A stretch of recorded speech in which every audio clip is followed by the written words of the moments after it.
So CNN wrote another advocacy piece labeled as news, arguing against voter integrity, and it struck me. If they're arguing on the side of truth, why do they need to use so many lies?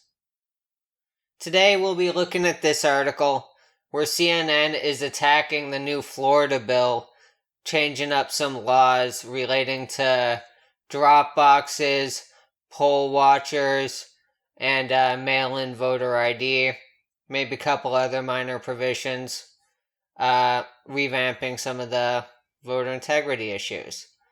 And we're going to see they have a whole list of lies they use, manipulative tactics. Let's be a little bit more accurate. Manipulative tactics they use to push this agenda.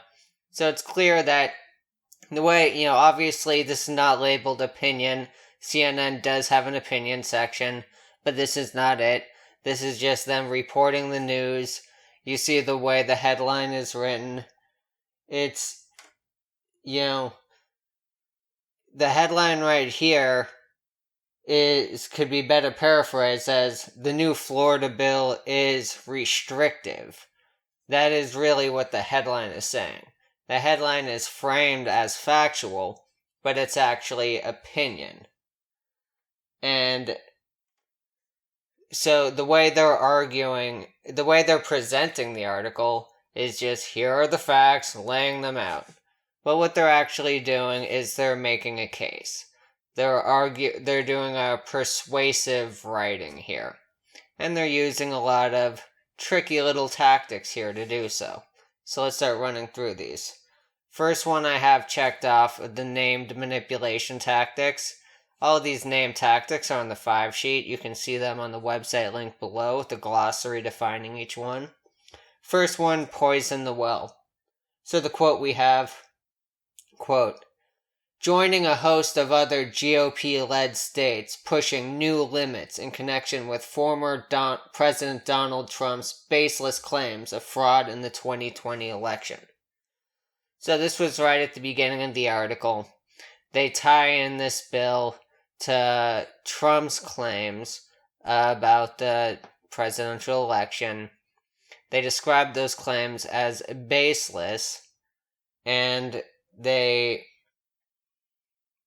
frame it as this whole bill is based off of that. Now, keep in mind, during the lead up to this election, this 2020 election, there were all sorts of election laws changed throughout the country. Mail-in ballot drop boxes, those went up a ton, in part due to coronavirus, in part due to, as Time magazine put it in their article, like some cabal of people that were fortifying the election, and they were only doing it to make sure it's a free and fair election. But it just so happened that every change they made were changes that favored Democrats.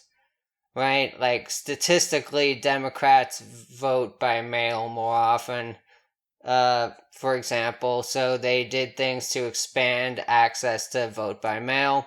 Anytime you do that, that's gonna statistically skew the results in favor of Democrats.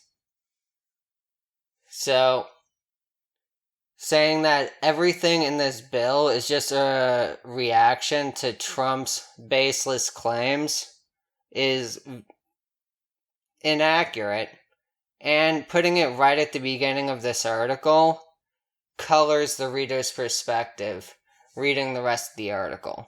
You think, oh, well, there's nothing good in this. This is all just a bunch of hogwash. This is the same as just that Sidney Powell Dominion stuff.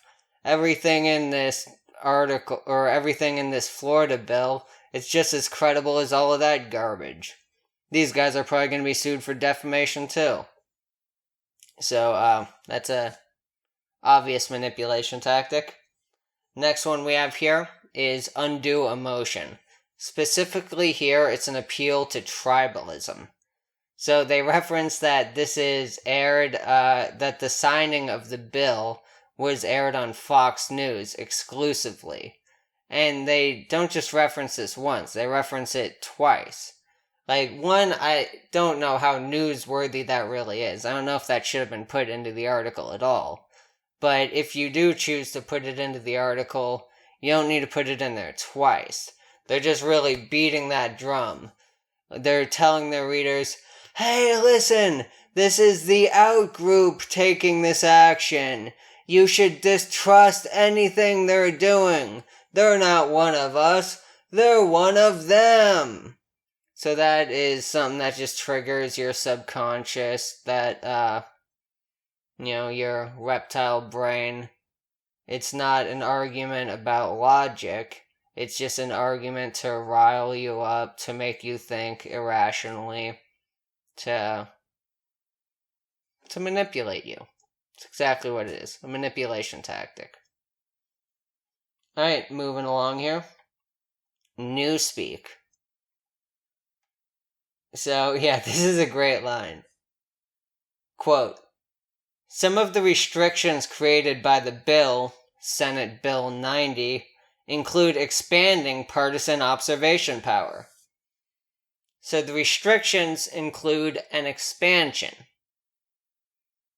Now, they didn't go into it in the article, but if you were to pin them down, they would have some tortured logic about how expanding the observation power of poll watchers is gonna, like, intimidate minorities and make them not want to vote, or, they're gonna have some weird thing. But expanding the powers of poll watchers does not restrict voting. It's totally crazy claim, and it's just evident in the language here. So it's anytime they tell you that 2 plus 2 makes 5, you should think twice about that. Anytime CNN tries to tell you that an apple is a banana, you should check the sources on that one. Because clearly, this apple is not a banana. Alright, they had another newspeak where just the term restrict access to voting. They're starting to expand the use of that term, where any change to the voting rules that work against the Democrats is defined as restricting access to voting. And that is, I don't think that's a fair characterization. Like, if I had voted for Dan McCready for Congress in 2018, I would have felt like my vote was restricted after the court ordered a new election because of voter fraud. Right, that was a U.S. Congress election for the House of Representatives. That was in 2018. And the election itself was actually overturned because the Republican candidate, someone working on his behalf, was found to have done a bunch of voter fraud, enough that the court thought it put the results of the election in question. And they ordered a new election. So, election, it's not like there has never been any instance of election fraud in the history of mankind. Right? If you think about human nature for 10 seconds, you know that election fraud is as old as elections themselves. And having a bill that puts in place safeguards against that is not necessarily restricting access to voting. And the way these advocacy groups like CNN are using that terminology, restrict access to voting, anytime a legislature seeks to put into place a safeguard to protect voter integrity, that's just an abuse of the language.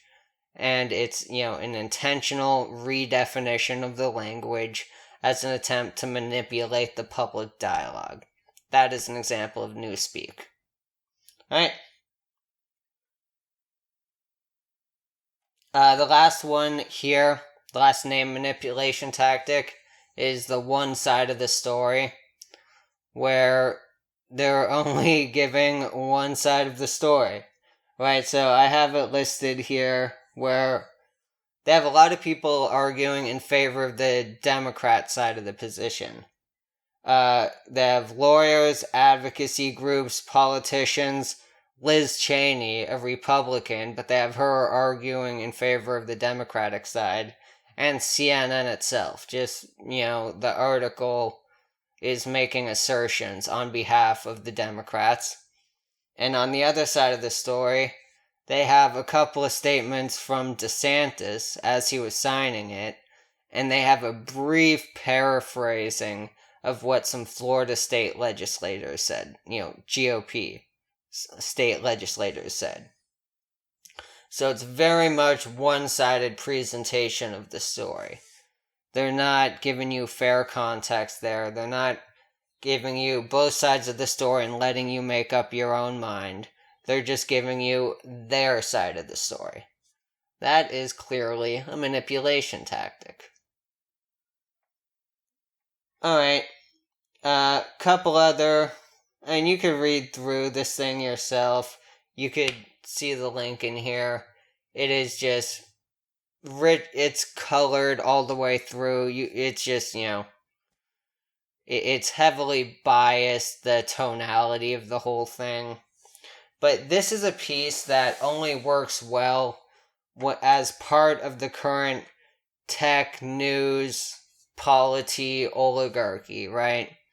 Where there are a bunch of holes in the story, but there's no other mainstream corporate news that's going to call it out, because they're all on the same side, except maybe to some degree Fox, but they're kind of treated as non-serious by most people.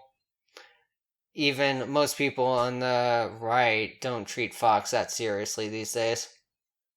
And then all the politicians, like, the White House and Congress are all controlled by the Democrats. So they're not going to push back on this, bullshit framing of a story, this dishonest presentation.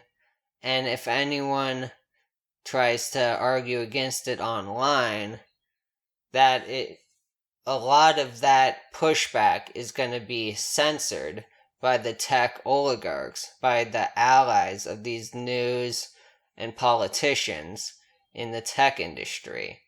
So anyone arguing against it has to be like treading a fine line. You can't just come out and state your opinion. You have to be parsing your words carefully. Whereas if you're on the other side, you can say whatever you want. If you're on, in favor of the preferred narrative, then you can say whatever you want. But it's not too much to be worried. Well, it's something to be worried about. The way I see it, these punks may have centralized some power for now, but the pendulum swings, and they won't be in power forever. Someday, the truth will rear its beautiful head again. So liar beware.